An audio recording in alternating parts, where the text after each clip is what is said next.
I honestly don't really see that. I know they tried to release these cool little features to where you couple Guardian stuff together, but in practicality, you're not going to want to have Panther and Guardian Kong on the same defense or offense.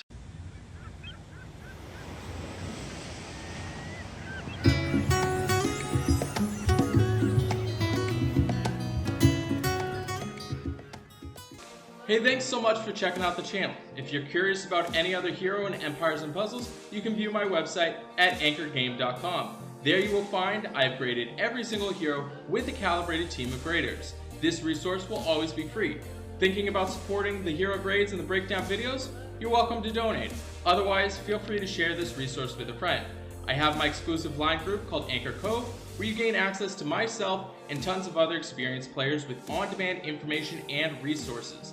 If that piques your interest, all that information is on the opening page of my website with a short video. Let me dive into today's Hero Breakdown. Thank you so much for checking out today's Hero Breakdown. On today's Hero Breakdown, we're going to be covering Guardian Kong. Guardian Kong is one of the original heroes that came out that was actually super awkward and kind of awful, and nobody really liked Guardian Kong. But it's pretty awesome he got an update. Things have changed a little bit for him. He's chilling over there with 786 on his attack. He's got 587 defense and another 1433 on his health. When you look at his attack, it's pretty high. It is definitely above average. However, on his defense and his health, his defense is really low, but his health is pretty high. But when you add those and combine those together, it does definitely make for a little bit of a squishy hero.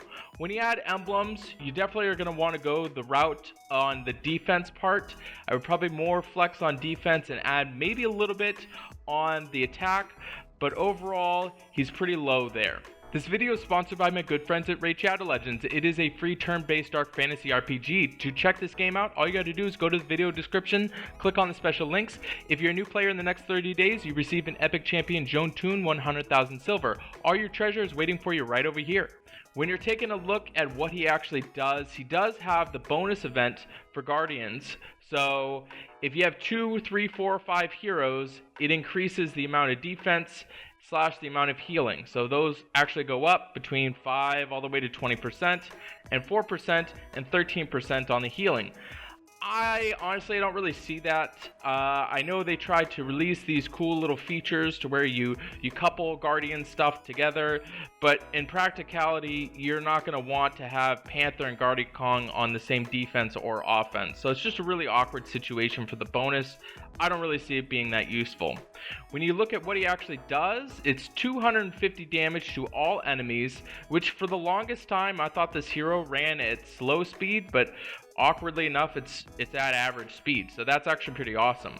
And all allies get 94% defense for ice for 4 turns, and it also dispels status ailments from all allies. So this long revered is just kind of one of those awkward heroes that didn't really show up, but now we're seeing definitely more of an influx of people that don't have Bravemaker to be using Guardian Kong on their defense, which actually I'm a little bit jealous. Guardian Kong just passed through the event.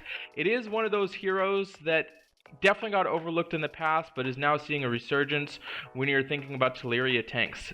So let's break down what he actually does against Titans. When you're using him for Titans, doing 250 damage to all enemies isn't really that useful. You're only attacking one Titan. All allies getting 94% defense against the ice. Again, it's not really relevant. You're not going to want to put him on on attack. And then, but dispelling all status ailments from all allies, definitely not something that I'm really considering as being that useful when you're thinking in terms of a Titan. Where he does fit in to help out with Titans, it is kind of the attack power with the 786 tile damage. That does help, but ultimately, if I have better options, I'm going to use them against Titans. Now, looking at his offense, he does smash through. This was one of those when I just regraded Guardian Kong.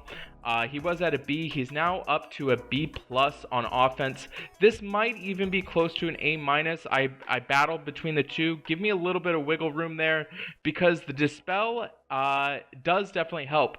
The only issue that he's battling is a hero like Zimkeitha, who's running at fast speed, that also dispels all of your allies.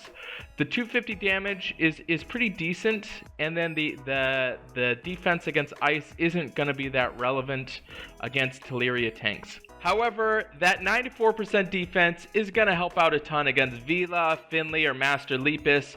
Having that, because the supporting cast of Teleria with the blues definitely does impact your choice and collection of heroes when you're going up against Teleria. A lot of people are stacking red, so this prevents you to totally get wiped out from that. Now, when we look at Guardian Kong on defense, he's not really suited for a tank, mostly because he has such thin and frail defensive stats. He will very easily die, and you really need your tank to be really strong and supportive. Now, when you look at the flank grade, he has a B, could be a B+, could definitely be a budget Gravemaker hero that you're running on your defense. In the wing, still suitable, will fit in on the wing potentially, but I don't know if I'm really going to bring him and leave him in the wing. So overall, for a defensive grade, we've got a B+. Definitely has some serviceable things. I know it's kind of awkward having a B on all of it, but because he is so well-rounded, he does fit in on some places.